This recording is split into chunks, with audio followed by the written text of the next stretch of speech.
പവിത്രം സീരിയലിന്റെ latest episode review ആണ് പറയുന്നത്. അങ്ങനെ ഇൻസ്പെക്ടർ സാബുവിനിട്ട് വിക്രം വല്ലാത്തങ്ങ് പണിയങ്ങ് കൊടുക്കുകയാണ്. സാബുവിന് ഇനി ഒരിക്കലും എഴുന്നേൽക്കാൻ പോലും പറ്റാത്ത അത്രയും വലിയ അടിയായിരിക്കട്ടോ വിക്രം കൊടുത്തിരിക്കുന്നത്. കയ്യും കാലൊക്കെ ഇങ്ങനെ ബാക്കിലേക്ക് വലച്ചു കൊടുത്തിനെ ആ ഒരു ജോയിന്റ് ഒക്കെ പൊട്ടിക്കാണും. ഈ മേലാൽ ആരുടെയും ദേഹത്തൊന്നും തൊടാൻ പോലും പറ്റാത്ത ആ ഒരു അവസ്ഥയിലായിരിക്കും സാബുവിനെ വിക്രം അങ്ങ് തല്ലി ഒതുക്കിയിരിക്കുന്നത്. ആരെയും ഒന്നും അറിയിക്കാതെ തന്നെ വിക്രം നേരെ വേദയുടെ വീട്ടിലേക്കാണ് അവിടെ നിന്നും പാഞ്ഞു പോയത്. ആ സമയം വഴിയിൽ ബോധമില്ലാതെ കിടക്കുന്ന സാബുവിനെ ആരോ കിടന്ന് ഉടനെ തന്നെ ആശുപത്രിയിലേക്ക് എത്തിച്ചു. അപ്പോഴും വിക്രമിന്റെ കാലിൽ നിന്ന് രക്തം അങ്ങോട്ടേക്ക് വാർന്നൊഴുകുന്നുണ്ടായിരുന്നു. വിക്രം വീട്ടിലേക്ക് എത്തിയപ്പോൾ വേദ പതുക്കെ വിക്രമിനെ തന്റെ മുറിയിലേക്ക് കൂട്ടിക്കൊണ്ടുപോയി. വേദ വല്ലാതെ പേടിച്ചു പോയിരുന്നു. വിക്രമിനോട് ചോദിക്കുന്നുണ്ട്, സത്യം പറ വിക്രം, കാലിനിത് എന്ത് പറ്റിയതാന്ന് ചോദിക്കും. ഈ മുറിവ് എങ്ങനെ ഉണ്ടായതാ എന്നൊക്കെ ചോദിക്കാണ്. അന്നേരം വിക്രം പറയുന്നുണ്ട്, ഞാൻ ആ സാബുവിനിട്ട് രണ്ടെണ്ണങ്ങ് കൊടുക്കാൻ പോയതാണെന്ന്. അത് കേട്ടപ്പോ ശരിക്കും വേദ അങ്ങ് ഞെട്ടിപ്പോയി. എന്റെ ഈശ്വര, ഇനി എന്തൊക്കെയാണ് സംഭവിക്കാൻ പോകുന്നത്? ആരെങ്കിലും ഇത് കണ്ടിരുന്നോ എന്ന് അവൾ വല്ലാതെ പരിഭ്രമിച്ചുകൊണ്ട് ചോദിച്ചു. പക്ഷേ വിക്രം പറയുന്നുണ്ട്, പേടിക്കണ്ട, ആരും കണ്ടില്ല, അവിടെ ആരും തന്നെ ഉണ്ടായിരുന്നില്ല എന്ന് പറയും. വേദ മുറിവ് നോക്കട്ടെ എന്ന് പറയാണ്. ഈശ്വര, ഇത് ഒത്തിരി മുറിവുണ്ടല്ലോ എന്ന് പറഞ്ഞ് പെട്ടെന്ന് തന്നെ മരുന്നും അതുപോലെ പഞ്ഞിയൊക്കെ എടുത്തിട്ട് ആ മുറിവ് ഇങ്ങനെ വൃത്തിയാക്കാൻ തുടങ്ങി. മുറിവെല്ലാം തുടച്ച് മാറ്റി വേദ അത് നന്നായി തന്നെ കെട്ടിവെച്ചു. വിക്രത്തിന്റെ കാലിനോട് ചേർന്നിരുന്നു കൊണ്ട് തന്നെ അവനെ അങ്ങോട്ടേക്ക് പരിചരിക്കാണ് വേദ. വിക്രം വേദയുടെ ആ സ്നേഹം കണ്ടിട്ടൊന്ന് പുഞ്ചിരിച്ചു. വേദയുടെ ആ ഒരു മനസ്സിന് മുന്നിൽ വിക്രമിന് പിന്നെ എന്ത് പറയണമെന്ന് പോലും അറിയില്ല. അവന് വല്ലാത്ത സന്തോഷം തോന്നി. എസ് ഐ സാബുവിനെ ചതച്ച് കളഞ്ഞതല്ലേ, അതിന്റെ ക്ഷീണമുണ്ടാവും, ഒന്ന് കിടന്നോളാൻ പറയാണ് വേദ. അന്നേരം വിക്രം ചോദിക്കുന്നുണ്ട്, അപ്പോ നീ എവിടെ കിടക്കുമെന്ന്. അന്നേരം വേദ ചിരിച്ചുകൊണ്ട് തന്നെ വിക്രമിനെ നോക്കി പറയുന്നുണ്ട്, എന്താ, ഞാൻ തറയിൽ കിടക്കണോ എന്ന്. വിക്രം പറഞ്ഞിട്ടുണ്ട്, വേണ്ട, നീ ഇവിടെ തന്നെ കിടന്നോളാൻ പറയും. അങ്ങനെ അവര് രണ്ടുപേരും ആ കട്ടിലിൽ പരസ്പരം നോക്കി അങ്ങോട്ടും ഇങ്ങോട്ടും നോക്കി ഇങ്ങനെ ഇരിക്കുകയാണ്. ആ കണ്ണുകൾ തമ്മിൽ വല്ലാത്തൊരു പ്രണയം കൈമാറുന്നുണ്ടായിരുന്നു. വിക്രം ചോദിക്കുന്നുണ്ട്, എന്ത് ധൈര്യത്തിലാണ് നീ എന്നെ ഇങ്ങോട്ടേക്ക് കൂട്ടിക്കൊണ്ടുവന്നത് എന്ന്.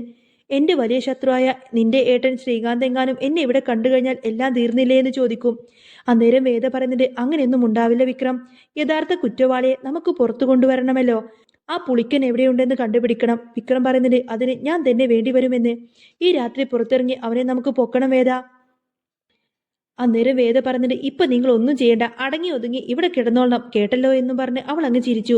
നേരം ഒരുപാട് വൈകി എന്ന് പറഞ്ഞ് അവർ രണ്ടുപേരും ആ കെട്ടിലിൽ മുഖാമുഖം നോക്കിയിട്ട് അങ്ങോട്ടും ഇങ്ങോട്ടേക്ക് നോക്കിയിട്ട് ഇങ്ങനെ കിടക്കുകയാണ്. മനസ്സിന്റെ നിയന്ത്രണമൊക്കെ വിട്ടുകൊണ്ട് തന്നെ അവർ അറിയാതെ രണ്ടുപേരും അങ്ങ് ഉറങ്ങിപ്പോയി. ഇതേ സമയം ശ്രീകാന്തും വർഷയും സിനിമ കണ്ട് വീട്ടിലേക്ക് തിരിച്ചു വരികയായിരുന്നു. വീടിന്റെ ഉള്ളിലേക്ക് കയറുമ്പോൾ ഹാളിൽ ചോരയുടെ പാടുകൾ ശ്രീകാന്ത് ശ്രദ്ധിച്ചു. വർഷേ, ഇത് നോക്കിക്കേ, ഇതാരുടെയോ ചോരത്തുള്ളികൾ ഇവിടെ കിടക്കുന്നത് കണ്ടല്ലോ, അവൻ ചോദിച്ചു. വർഷയും അത് കണ്ട് അത്ഭുതപ്പെട്ടു. ശ്രീ, ഇതെങ്ങനെയാ ഇവിടെ വന്നത് എന്ന് അവൾ ചോദിച്ചു. ശ്രീകാന്ത് നേരെ മുറ്റത്തേക്കൊക്കെ ഇറങ്ങി നോക്കുന്ന സമയത്തന്നെ വീടിന്റെ ചുറ്റും വേറെ എവിടേക്കോ ചെറുതായിട്ട് ഇങ്ങനെ പാടുകളൊക്കെ കണ്ടു. ശ്രീകാന്ത് പറയുന്നത്, വാ നമുക്ക് മുകളിലേക്ക് പോയി നോക്കാമെന്ന് പറയും. പക്ഷേ അവർക്ക് അവിടെ ഒന്നും തന്നെ കണ്ടെത്താനായില്ല. വേദ അപ്പോഴേക്കും അതെല്ലാം തന്നെ തുടച്ചു മാറ്റിയിരുന്നു. ശ്രീകാന്ത് പറയുന്നുണ്ട്, ഈ ചോര എവിടെ നിന്ന് വന്നു? എന്തായാലും രാത്രി അമ്മയും അച്ഛനെയൊന്നും വിളിച്ചുണർത്തേണ്ട, നമുക്ക് രാവിലെ ചോദിക്കാമെന്ന് പറയും. എന്താണ് സംഭവിച്ചത് എന്നറിയാതെ ശ്രീകാന്ത് വല്ലാത്ത ടെൻഷനിലായിരിക്കും. ആ സമയത്ത് തന്നെ വർഷ പറയുന്നുണ്ട്, നിങ്ങൾ ഇതിപ്പോ ആലോചിച്ചിരിക്കേണ്ട കാര്യമൊന്നുമില്ല, കിടക്കാൻ നോക്ക്, നല്ല ക്ഷീണമുണ്ട് എന്ന് പറഞ്ഞിട്ട് അവൾ വേഗം അങ്ങ് കിടന്നു. പക്ഷേ ശ്രീകാന്തിന് ഒട്ടും തന്നെ ഉറക്കം വരുന്നില്ല. രാവിലെ ആയപ്പോൾ ചന്ദ്രശേഖരൻ ശ്രീകാന്തിനെ വിളിച്ചു പറഞ്ഞു, സാബു എസ് ഇപ്പോൾ ഹോസ്പിറ്റലിലാണ് എന്ന്. അയാൾക്ക് എന്തു പറ്റി? ശ്രീകാന്ത് ചോദിക്കുന്നുണ്ട്. ചന്ദ്രശേഖരൻ പറഞ്ഞത്, അതൊക്കെ ഞാൻ നേരിട്ട് പറയാമെന്ന്, നീ എത്രയും പെട്ടെന്ന് തന്നെ ഇങ്ങോട്ടേക്ക് വാ എന്ന് പറയും. ശ്രീകാന്ത് പെട്ടെന്ന് തന്നെ റെഡിയായി ഇറങ്ങാൻ നേരം വർഷ ഇന്നലത്തെ കാര്യം ഓർമ്മിപ്പിച്ചു. സിറ്റ് ഔട്ടിലും ഹാളിലുമൊക്കെ ചോരപ്പാടുകൾ കണ്ടത് ഓർമ്മയില്ലേ എന്ന് അവൾ ചോദിക്കണേ. പത്മം പറയുന്നത്, ഇവിടെ ആർക്കോ മുറിവ് പറ്റിയല്ലോ എന്ന് പറയും. ശ്രീകാന്ത് അത് കാണിച്ചു കൊടുക്കാൻ ചെന്നപ്പോൾ അവിടെയൊന്നും ആ ഒരു പാടുകളൊന്നും തന്നെ ഇല്ലായിരുന്നു. അതിനു മുൻപേ തന്നെ വേദ അതെല്ലാം തന്നെ രാവിലെ തന്നെ ക്ലീൻ ചെയ്ത് വെച്ചിരുന്നു. വേദയെ കണ്ട് ശ്രീകാന്ത് സംശയത്തോടെ ഒന്ന് നോക്കി. എന്നാൽ ശങ്കരനാരായണൻ പറയുന്നുണ്ട്, നിങ്ങൾ സിനിമ കണ്ട് വൈകി വന്നതുകൊണ്ട് തന്നെ ഒരു പക്ഷേ നിങ്ങൾക്ക് തോന്നിയതായിരിക്കുമെന്ന്. ഇവിടെ അങ്ങനെ ചോരപ്പാടുകളൊന്നും ഇല്ലല്ലോ എന്ന് പറയും. വർഷ പറയുന്നുണ്ട്, എന്താ ശ്രീകാന്തെ, നമ്മൾ ഇന്ന് കണ്ടതല്ലേ എന്ന് വീണ്ടും ചോദിക്കാണ്. ശ്രീകാന്ത് പറഞ്ഞിട്ട്, ആ, ഇതിൽ എന്തൊക്കെയോ കള്ളക്കളി നടക്കുന്നുണ്ട്, ഈ വീട്ടിൽ എന്തൊക്കെയോ സംഭവിക്കുന്നുണ്ട്, എനിക്കൊന്ന് പുറത്തേക്ക് പോകണമെന്നും പറഞ്ഞുകൊണ്ടതിന് അവൻ നേരെ ചന്ദ്രശേഖരന്റെ അടുത്തേക്ക് പോയി. ഇതേ സമയം വേദ ഭക്ഷണവുമായി മുകളിലേക്ക് പോവാണ്. മുകളിൽ ഇരുന്നു കൊടുത്തിന് വർക്ക് ചെയ്യണമെന്നാണ് അവൾ പറഞ്ഞത്. അവൾ അങ്ങനെ ആ ഒരു പേരും പറഞ്ഞു കൊടുത്തിട്ട് ഭക്ഷണം നേരെ മുകളിലേക്ക് കൊണ്ടുപോയി വിക്രമിനും ഭക്ഷണം എടുത്തു കൊടുത്തു. വിക്രത്തിനോട് പല്ല് തേച്ച് വരാൻ പറയാണ് വേദ. വേദ പറയുന്നത്, നമുക്ക് രണ്ടാൾക്കും ഒരുമിച്ച് കഴിക്കാമെന്ന്. അലമാരയിൽ നിന്നും വിക്രത്തിന്റെ ഒരു ഷർട്ട് അവൾ എടുത്തു കൊടുത്തു. വിക്രം അത്ഭുതത്തോട് ചോദിക്കുന്നുണ്ട്, ഇത് എന്റെ ഷർട്ടാണല്ലോ, ഇതെങ്ങനെ ഇവിടെ വന്നു എന്ന് ചോദിക്കും. വേദ പറയുന്നുണ്ട്, ഞാൻ ആ വീടിന്റെ പടിയിറങ്ങുമ്പോൾ നിങ്ങളുടെ 2-3 ഷർട്ടും കൂടി എടുത്തിരുന്നു എന്ന്. സ്നേഹത്തോടെ വിക്രം അവളെ നോക്കി ചോദിച്ചു, എന്തിനാണത് എടുത്തത് എന്ന്. വേദ പറഞ്ഞത്, അത് കാണുമ്പോൾ നിങ്ങൾ എന്റെ തൊട്ടടുത്തുണ്ടെന്ന് എനിക്ക് തോന്നുമല്ലോ എന്ന് പറയും. അതിനു വേണ്ടിയിട്ട് ഞാൻ അത് എടുത്തുകൊണ്ട് വന്നത് എന്ന് പറയാണ് വേദ. വിക്രം ചിരിച്ചുകൊണ്ട് തന്നെ ഫ്രഷായി വന്നു. വേദ വിക്രമിന് കൈ കഴുകണ്ടേ എന്ന് കരുതിയിട്ട് ദോശ മുറിച്ച് വായിൽ വെച്ചു കൊടുക്കാണ്. ഒരു കൊച്ചു കുഞ്ഞിനെ നോക്കുന്നത് പോലെ വേദ വിക്രമിനെ നോക്കി പുഞ്ചിരിച്ചു. ഇതേ സമയം ശ്രീകാന്ത് ചന്ദ്രശേഖരന്റെ വീട്ടിലേക്കെത്തി. ചന്ദ്രശേഖരൻ വല്ലാത്ത പരിഭ്രമത്തിലായിരുന്നു. ശ്രീകാന്ത് ചോദിക്കുന്നുണ്ട്, എന്താച്ചാ, എന്താ കാര്യമെന്ന് ചോദിക്കും. അന്നേരം ചന്ദ്രശേഖരൻ പറയുന്നുണ്ട്, ഇന്നലെ SI സാബുവിനെ വഴിയിൽ വെച്ച് ആരോ ആക്രമിച്ചു. അവന്റെ കയ്യും കാലൊക്കെ അടിച്ചൊടിച്ചിട്ടുണ്ട്. അതാരാണെന്ന് നിനക്കറിയാമോ? അത് വിക്രമാണ്. അവൻ അവന്റെ അച്ഛനെയും ചേട്ടന്മാരെയും തല്ലിയതിന്റെ പ്രതികാരം തീർത്തതാണെന്ന് പറയും. ആ പുളിക്കനെ കണ്ടുപിടിക്കാമെന്ന് വാക്ക് തന്നിട്ടാണ് അവൻ പോയത്. അവൻ ഇവിടെ നടക്കുന്ന ഓരോ ചലനവും അറിയുന്നുണ്ട് എന്ന് പറയാണ്. അത് കേട്ടപ്പോൾ ശ്രീകാന്ത് പറഞ്ഞിട്ട്, അച്ഛ, അവനിപ്പോ എവിടെയുണ്ട് എന്ന കാര്യം എനിക്ക് ചില സംശയമുണ്ട്. ഇന്നലെ രാത്രി ഞങ്ങൾ സിനിമ കണ്ടു വന്നപ്പോൾ വീടിനുള്ളിൽ ചോരയുടെ പാടുകൾ കണ്ടിരുന്നു. രാവിലെ നോക്കിയപ്പോൾ വേദ അത് ക്ലീൻ ചെയ്ത് കളഞ്ഞു. എനിക്ക് തോന്നുന്നത് വിക്രം എന്റെ വീട്ടിൽ തന്നെയുണ്ട് എന്നാണ്. വേദ അവനെ അവളുടെ മുറിയിൽ ഒളിപ്പിച്ചു വെച്ചിട്ടുണ്ടോ എന്ന് എനിക്ക് നല്ല സംശയമുണ്ട് എന്ന് പറയും. അന്നേരം ചന്ദ്രശേഖരൻ പറഞ്ഞത്, എങ്കിൽ ഇത് സത്യമായിരിക്കും. അവൻ ആ വീടിനുള്ളിൽ എങ്ങനെയൊക്കെയോ കടന്നുകൂടിയിട്ടുണ്ട്. ഉടനെ തന്നെ ഈ ഒരു കാര്യം പോലീസിനെ അറിയിക്കണം. അവനെ അവിടെ നിന്നും പിടികൂടണം. എല്ലാ സത്യങ്ങളും അറിയാവുന്ന ഏക ആള് അവൻ മാത്രമാണ് വിക്രം. അവനെ കയ്യിൽ കിട്ടാതെ നമുക്കിനി രക്ഷയില്ല മോനെ. ശ്രീകാന്ത് ഉടനെ തന്നെ പോലീസിനെ വിളിച്ച് കാര്യം പറഞ്ഞു. വേദയുടെ വീട്ടിലേക്ക് അങ്ങനെ പോലീസ് എത്തി. ശങ്കരനാരായണൻ ചോദിക്കുന്നുണ്ട്, എന്താ എന്താ ഇവിടെയെന്ന്. സി പറയുന്നുണ്ട്, ഞങ്ങൾക്ക് ഈ വീടൊന്ന് പരിശോധിക്കണം. SI സാബുവിനെ തല്ലിച്ചതച്ചത് വിക്രമാണ് എന്ന കാര്യം അയാൾ മൊഴി നൽകിയിട്ടുണ്ട്. അവൻ ഇവിടെയുണ്ടെന്ന് ഞങ്ങൾക്കൊരു ഇൻഫർമേഷൻ കിട്ടിയെന്ന് പറയും. ശങ്കരനാരായണൻ പറയുന്നത്, വിക്രം ഇവിടെയൊന്നും വരില്ലല്ലോ എന്ന്. ദീപ്തിയും അങ്ങോട്ടേക്ക് വന്നു. വിക്രം വേദയുടെ മുറിയിൽ ഒളിച്ചു നിൽക്കുന്നുണ്ടായിരുന്നു. പോലീസ് ഓരോ മുറിയായിട്ട് ഇങ്ങനെ പരിശോധിക്കാൻ തുടങ്ങി. വേദയുടെ മുറി പൂട്ടിക്കിടക്കുന്നത് കണ്ട് പോലീസ് അത് തുറക്കാൻ പറഞ്ഞു. ശങ്കരനാരായണൻ വേദയെ ഉറക്കെ വിളിച്ചു. വേദ ഡോറ് തുറന്ന് പോലീസ് എന്തിനാണ് വന്നത് എന്ന് ചോദിക്കാണ്. അവർ ബാത്റൂമിലും കട്ടിലിനടിയിലൊക്കെ മാറി മാറി നോക്കി. വിക്രം കതകിന്റെ സൈഡിൽ ഇങ്ങനെ പതുങ്ങി നിൽക്കുന്നുണ്ടായിരുന്നു. ഭാഗ്യത്തിന് മാത്രം പോലീസ് വിക്രമിനെ കണ്ടില്ല. പോലീസ് അവിടെ നിന്ന് പോയതും വേദ വല്ലാതെ പേടിച്ചു. വേദ പറയുന്നുണ്ട്, വിക്രം, നിങ്ങൾ ഇവിടെ നിന്നും എത്രയും പെട്ടെന്ന് രക്ഷപ്പെടണം. നിങ്ങളെ കണ്ടു കഴിഞ്ഞാൽ പിന്നെ വലിയ പ്രശ്നമാവും. വിക്രം പറയുന്നുണ്ട്, ഞാൻ കാരണം നിനക്കൊരു പ്രശ്നവും ഉണ്ടാവേണ്ട വേദ, ഞാൻ എവിടെ നിന്നും പോയിക്കോളാമെന്ന് പറയും. അന്നേരം വേദ പറയുന്നുണ്ട്, വേണ്ട വിക്രം, നിങ്ങൾ എവിടെ നിന്നും പോവണ്ട, എനിക്ക് പേടിയാണ് എന്നാ ഞാൻ പറഞ്ഞത് എന്നൊക്കെ പറഞ്ഞ് അവന്റെ കൈ പിടിച്ച് ചേർത്ത് പിടിച്ചു പറഞ്ഞു. പക്ഷേ വിക്രം പറയുന്നുണ്ട്, ഞാൻ പോയേ തീരൂ വേദ. വാസവൻ എന്നെ കൊല്ലാൻ നോക്കാണ്. എനിക്ക് യഥാർത്ഥ കുറ്റവാളിയെ കണ്ടുപിടിക്കണം. വേദയുടെ കൈയെല്ലാം വിടിവിപ്പിച്ചുകൊണ്ട് തന്നെ വിക്രം നേരെ മുകളിലേക്ക് പോയി. പോലീസ് വീണ്ടും അങ്ങോട്ടേക്ക് തന്നെ വന്നു. വിക്രം വാട്ടർ ടാങ്കിനുള്ളിൽ ഒളിച്ചു നിൽക്കുന്നുണ്ടായിരുന്നു. വാട്ടർ ടാങ്കിന്റെ അടുത്തേക്ക് പോലീസ് വരുമ്പോൾ അവൻ അതിനുള്ളങ്ങ് പതുങ്ങിയിരുന്നു. പുറത്ത് വെള്ളം കിടക്കുന്നത് കണ്ട് പോലീസിന് സംശയം തോന്നിയിട്ട് നേരെ വാട്ടർ ടാങ്ക് അങ്ങ് പൊക്കി നോക്കി.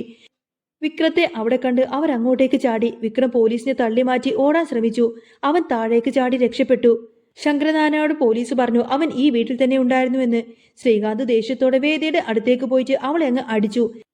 എടി, നീയാണല്ലേടി അവനെ ഒളിപ്പിച്ചു വെച്ചിരിക്കുന്നത് എന്നൊക്കെ ചോദിച്ചുകൊണ്ട് ശ്രീകാന്ത് അങ്ങ് ദേഷ്യപ്പെടണ്. ആ സമയത്തന്നെ വേദ പറയുന്നുണ്ട്, അതെ, വിക്രം തെറ്റുകാരനല്ലാന്ന് എനിക്കറിയാം. അതുകൊണ്ട് ഞാൻ തന്നെയാണ് അവനെ ഒളിപ്പിച്ചു വെച്ചത്. ഞാൻ അവനെ സംരക്ഷിക്കുമെന്ന് പറയാണ് വേദ. ശ്രീകാന്ത് അവളെ മുറിയിൽ അങ്ങ് പൂട്ടിയിട്ടു. വിക്രം ഓടിപ്പോകുന്ന വഴി രാധയുടെ മുന്നിൽ ചെന്ന് ചാടാണ്. രാധ അവനെ തിരിച്ചറിഞ്ഞു. രാധ പറയുന്നുണ്ട്, പേടിക്കേണ്ട വിക്രം, ഞാൻ നിന്നെ സഹായിക്കാമെന്ന് പറയും. അങ്ങനെ അവൾ അവനെ സുരക്ഷിതമായ ഒരിടത്തേക്ക് കൂട്ടിക്കൊണ്ടുപോയി. വിക്രം അവിടെ ഇരുന്ന് വേദയോർത്ത് സങ്കടപ്പെടാണ്. രാധ പറയുന്നുണ്ട്, താൻ പുളിക്കനെ കണ്ടുവെന്ന്. ഒരു കടയിൽ നിന്ന് അവൻ ഭക്ഷണം കഴിക്കുന്നത് അവൾ കണ്ടിരുന്നു. രാധയുടെ വീട്ടിൽ അവനെ പൂട്ടിയിട്ടുണ്ട് എന്നറിഞ്ഞതോടുകൂടി തന്നെ വിക്രം അങ്ങോട്ടേക്ക് ചെന്നു. വിക്രം അവനെ തല്ലി ചതച്ചുകൊണ്ട് തന്നെ സത്യം പറയിപ്പിച്ചു.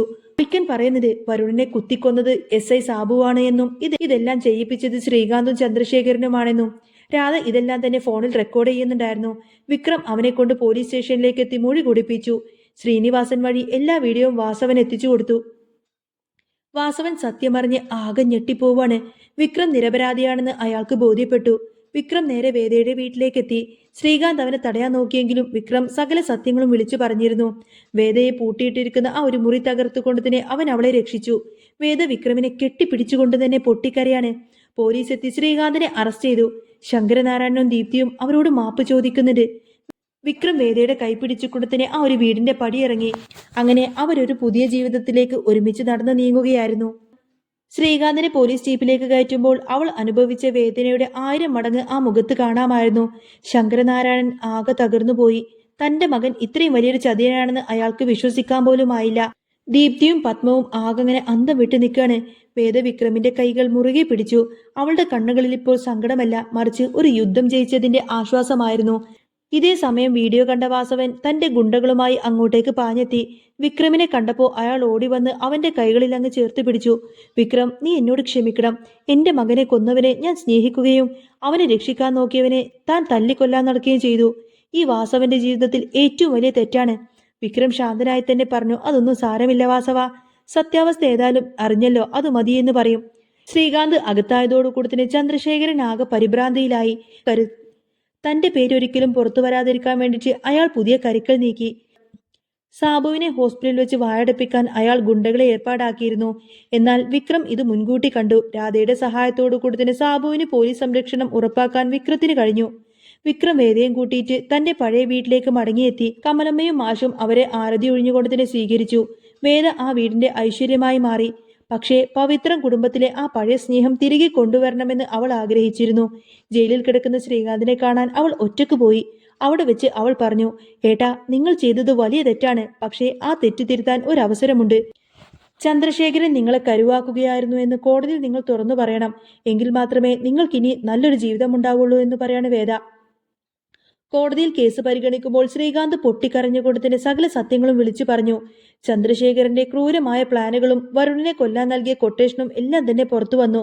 കോടതി ചന്ദ്രശേഖരനെ കഠിന തടവിന് ശിക്ഷിച്ചു. ശ്രീകാന്ത് ചെയ്ത തെറ്റിനനുസരിച്ചുള്ള ശിക്ഷ ലഭിച്ചുവെങ്കിലും അവന്റെ മനസ്സിന്റെ ഭാരം ഒഴിഞ്ഞിരുന്നു.